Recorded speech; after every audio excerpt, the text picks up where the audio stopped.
আমাদের চারপাশে ডেঙ্গু ও চিকুনগুনিয়ার প্রকোপ বাড়ছে, তাই এখনই প্রয়োজন সতর্ক হওয়া।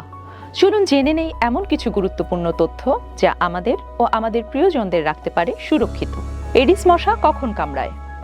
এডিস মশা দিনে ও রাতে কামড়াতে পারে, তবে এটি সবচেয়ে বেশি সক্রিয় থাকে সকালে ও বিকেলের শেষ ভাগে। ডেঙ্গুর লক্ষণগুলো কি কি? তীব্র জ্বর, যা 102 থেকে 104 ডিগ্রি ফারেনহাইট পর্যন্ত হতে পারে।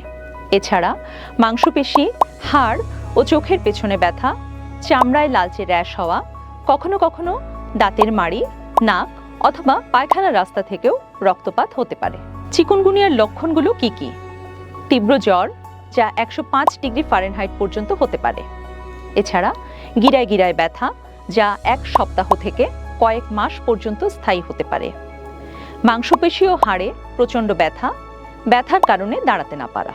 ডেঙ্গু বা চিকুনগুনিয়া হলে অথবা এর লক্ষণ দেখা দিলে করণীয়: দ্রুত ডেঙ্গু ও চিকুনগুনিয়া পরীক্ষা করান, তরল জাতীয় খাবার খান, প্যারাসিটামল ব্যতীত অন্য কোনো ব্যথানাশক ঔষধ খাবেন না।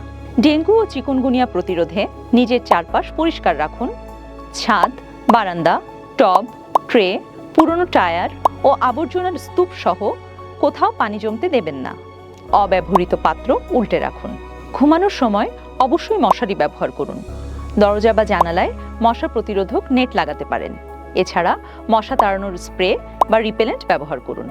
মনে রাখবেন, এডিস মশা দিনে ও রাতে কামড়াতে পারে, তবে এটি সবচেয়ে বেশি সক্রিয় থাকে সকালে ও বিকেলের শেষ ভাগে।